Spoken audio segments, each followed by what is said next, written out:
Hi, I'm Danielle Glesne, a dietitian nutritionist, and I am here today on the Imago Nutrition podcast.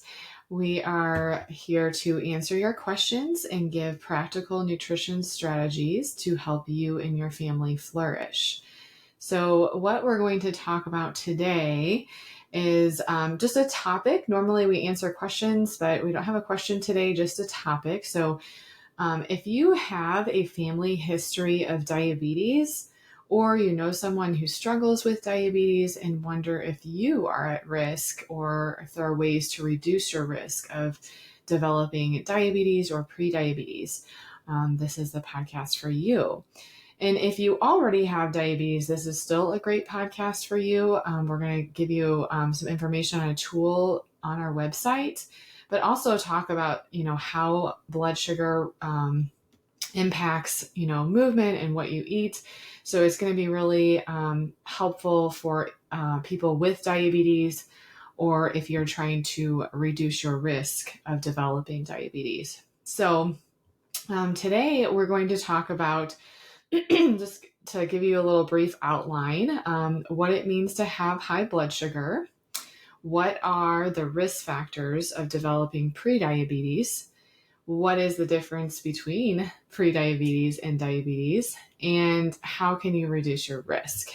So those are kind of the top things that we're going to discuss. But again, like I said, if you have diabetes or know someone that does, this is still a great episode because we're going to talk about how blood sugar is impacted by food and movement and other things. So I just want to say up front, if you do know someone with diabetes or you have diabetes, please visit our website. If you select at the top, there's individuals. If you click on individuals and then scroll down to diabetes care, we have a pre-recorded video course. So it's a 3-part video course. Go at your own pace. And this video course talks about, how to eat with diabetes, whether you've just recently been diagnosed or have had diabetes for 25 plus years. It goes through weight loss with diabetes and lifestyle habits such as exercise or drinking alcohol, checking or monitoring your blood sugars. So it's really like an all you need to know pre-recorded video course. So again, it's at our website, available right now. Just select individuals at the top of the website and then scroll down to select diabetes care.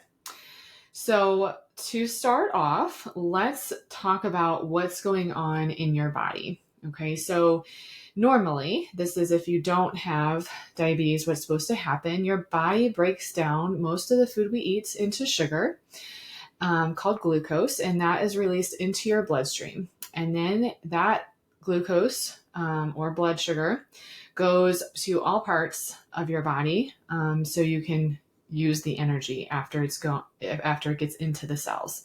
So when your blood sugar goes up, it signals to your pancreas to release insulin. And insulin is a hormone that acts like a key to allow the sugar in your blood to get into your cells for energy.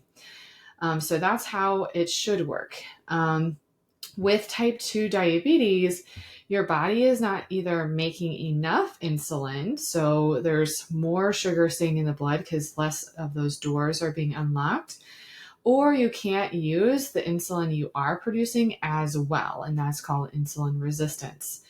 So when there's either not enough insulin or the cells are not responding well enough to the insulin you are producing, that's when you get too much sugar in the blood.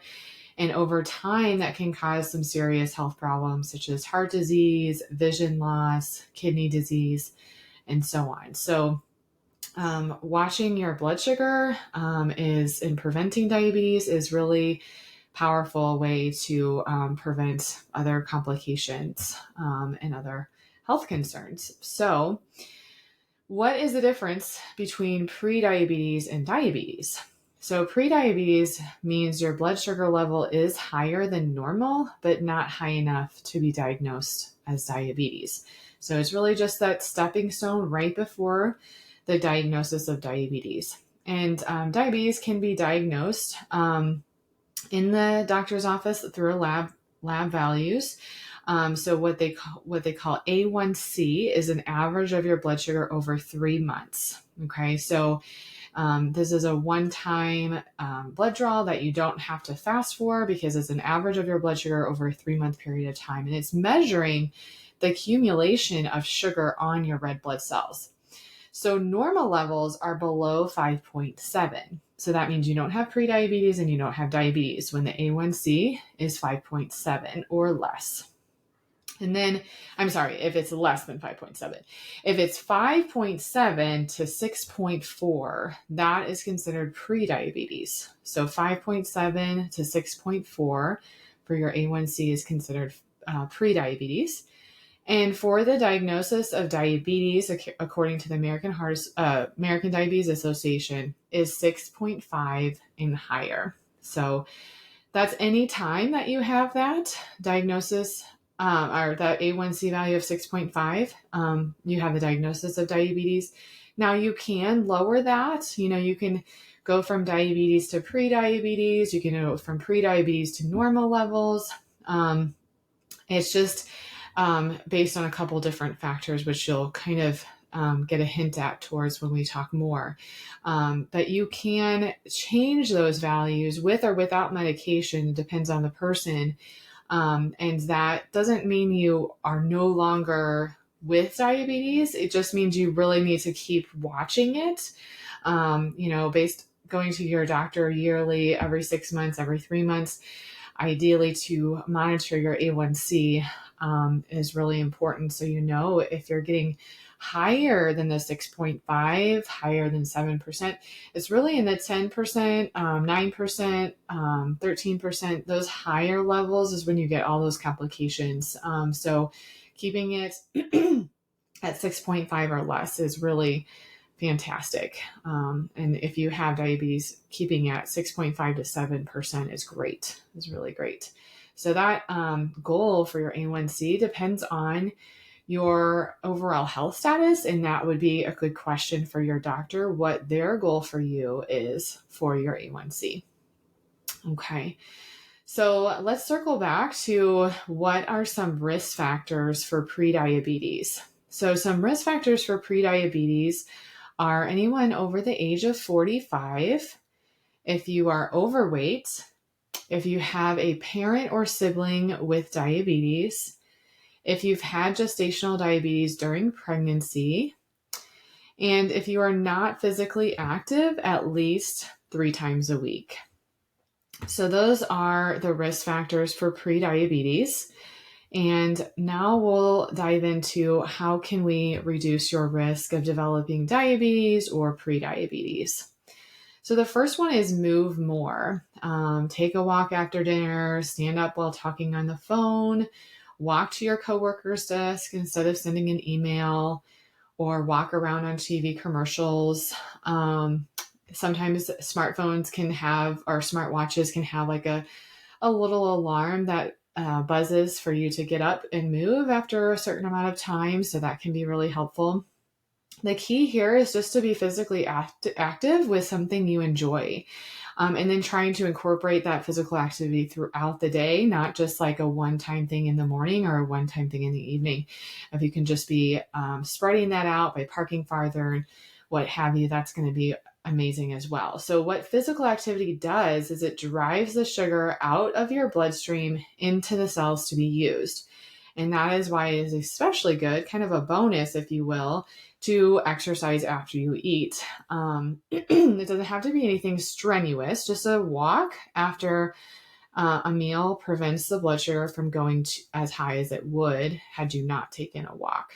So if you are monitoring your blood sugars at home, that is a really fantastic way to keep up with your physical activity goal, to see the difference it's making on your blood sugars after a meal. So measuring your blood sugar when you walk and when you don't, so you can see the difference that you're making. So the second tip I have for you today to reduce your risk is think about your plate. A fourth your plate protein, a fourth your plate carbohydrates, and half your plate of those non-starchy vegetables. So non-starchy vegetables are any vegetables except for potatoes, peas, corn, beans, and squash. So again, starchy vegetables are potatoes, peas, corn, beans, and squash. And so all other vegetables are considered non-starchy vegetables, and those go on the half of your plate. And all those starchy vegetables are really so great for you. They just go on the fourth of the plate because they impact your blood sugar. But again, they are really great nutrients in those starchy vegetables as well. So when we balance our plate like that, a fourth, and a half, we are going to, one, feel satisfied throughout the day, controlling having a consistent amount of carbohydrates throughout the day. And then, you're going to decrease spikes when you have that consistent portion of blood sugars throughout the day. So carbohydrates are the only foods that raise your blood sugar. But with that said, we can't eliminate them. So eliminating carbohydrates does not allow for long-term blood sugar control or prevention of diabetes. So I'm going to say that one more time because a lot of people see this on the internet. And that's what I have to kind of reteach people when they first meet with me, is that they start eliminating carbohydrates, whether it's because they just got diagnosed with diabetes or they've had diabetes for a long time. And eliminating carbohydrates does not allow for long-term blood sugar control or prevention of diabetes. So let's just talk about a little bit why. Okay, so the liver's job, the liver, is to listen to signals from the body to produce and store sugar to keep the circulating blood sugar levels constant. So all parts of your body need fuel. The brain, red blood cells, parts of the kidney are in constant need of sugar for fuel. So this regulatory system does not work optimally. If you have type 2 diabetes, there's often an overproduction of sugar from the liver. So if you do not provide your body with a primary energy source, carbohydrates, the liver produces sugar. And if your intake of carbohydrates is consistent throughout the day, the liver does not need to kick out extra sugar because your blood sugar is dropping. So let me give you a little bit of example. So let's say you avoid carbohydrates for breakfast and lunch, but then you incorporate a small amount for dinner. Most people will see their blood sugar really high. And that is because your liver has been giving you extra sugar throughout the day, and your blood sugar after dinner is therefore higher than it would have been had you just had a small amount with breakfast, lunch, and dinner. So preventing low blood sugars and spikes is one reason we need carbohydrates throughout the day. And then avoiding a whole food group is, of course, not optimal for supplying your body with all the nutrients it needs. So you can have imbalance when you are eliminating a whole food group like carbohydrates. So too much fat would occur, or too much protein. And if you have too much fat, that is highest in calories, so that can result in weight gain. And if you have too much protein, that can hurt your kidneys. So just having that balance, like I said, a fourth your plate, half your plate, when it's protein, carbs, and then non-starchy vegetables, respectively, that is really going to help with that balance that you need throughout the day. And lastly, carbohydrates are delicious, and they provide vitamins, minerals, fiber, and just energy. Your brain needs energy.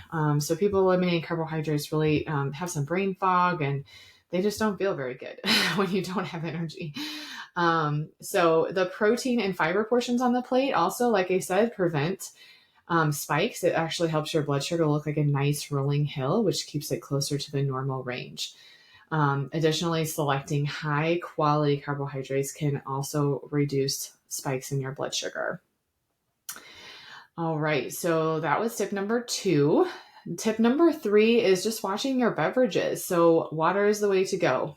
Just drinking that as often as much as you can all day long, and replacing the juice, soda, and sugary drinks with water. So the problem with liquid calories is they require little digestion, and that means your blood sugar can spike. So liquid calories don't have protein or fiber, which slows your blood sugar, from rising. And so except for protein shakes and milk, they do have protein there. But calories that are liquid and are not paired with protein and fiber, they really are a great way to spike your blood sugar. So just preventing spikes would just be making sure we have calorie-free beverages most often. And that is also a great tip for watching your calories and helping with weight management. The next one is just to practice saying no when you are served something, that you weren't necessarily planning on or you're not feeling hungry for. And maybe it just sounds good. So this is particularly helpful to think about right now around the holidays. There's always extra treats being brought into the office or extra holiday celebrations, parties, what have you. And just remember you're there to, connect with people. So prioritizing connection at those gatherings or just thinking about mindful eating habits. Am I actually hungry or just does it sound good? So that difference between mind hunger and belly hunger. So if you are actually hungry, obviously we don't want you to starve. We want you to feed your body. And if you just feel like it sounds good, then wait until you're hungry. You'll actually enjoy it more. And so that is that is a great one to think about right now and practice for anybody actually. So the next one is size matters. Okay, so just being mindful of your portion sizes, no diets, no elimination of carbohydrates or any other food group. Just slowly decrease portions to continue to feel satisfied, and also by increasing those non-starchy vegetables on our plate. Very, very often are non-starchy vegetable portions too small. So especially at restaurants, they'll give you almost like a fourth of your plate or less of those non-starchy vegetables. They come in those like cute little dishes of broccoli. And of course it tastes amazing because they put a lot of butter and salt at restaurants. But again, that is such a small portion. You need half your plate of non-starchy vegetables for you to feel satisfied. And they are so high in fiber, and that's going to help you feel full with the least amount of calories. So again, that is a great tip for everybody, just for healthy weight management and preventing heart disease and high cholesterol, fiber. So that's another great tip for everyone. But the next one is eat breakfast and avoid late night snacking. So we did a whole episode on intermittent fasting. I highly recommend you return to that if you haven't listened to it, or maybe review it, just because it's really great to learn that intermittent fasting is not all bad. It's not necessarily helpful. It's not been proven to be really more successful than any other methods for weight loss. It's the intermittent fasting research was really helpful to learn about how your body processes carbohydrates. And our body processes carbohydrates no matter who you are, if you have diabetes or no diabetes, or if you have prediabetes.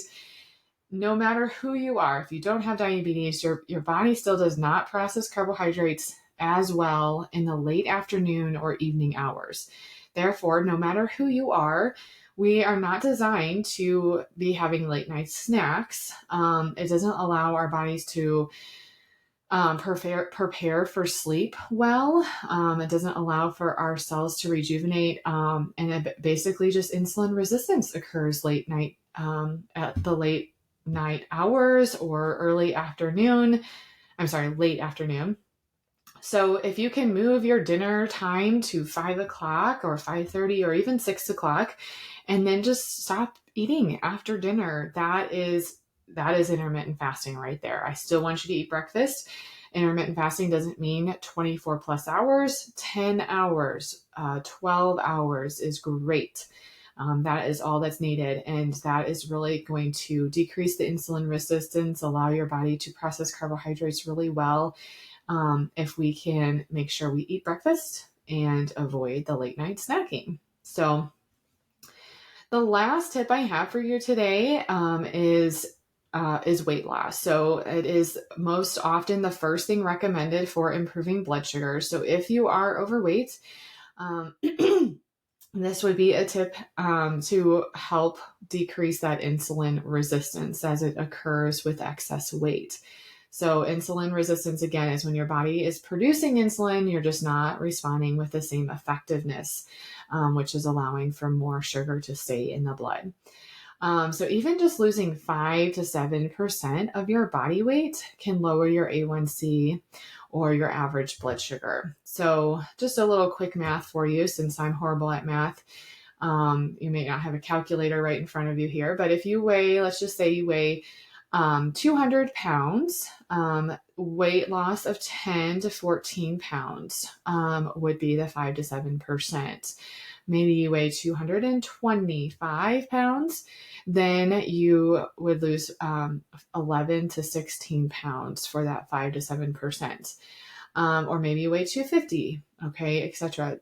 12 and a half to 17 and a half pounds would be helpful for lowering your average A1C. So those are the tips I have for you today of preventing diabetes or prediabetes. And again, if you know someone that has diabetes, or you have diabetes, please visit our website, select the individuals at the top of our website, and then scroll to select the diabetes care. And that will give you access to that pre-recorded video course. As always, we are available as well. You can meet with me, and I would be happy to walk through wherever you are and taking care of your body with diabetes. So I'm a diabetes care and education specialist. And if you need help with weight loss, we can talk about that as well. And we also have a pre-recorded video course on weight loss. So again, just go to the individuals tab and scroll down to weight loss. So those are the tools we have for you. And as always, we are available. If you'd like to meet with us, or you have a quick question, please reach out at any time. I hope you have a wonderful day.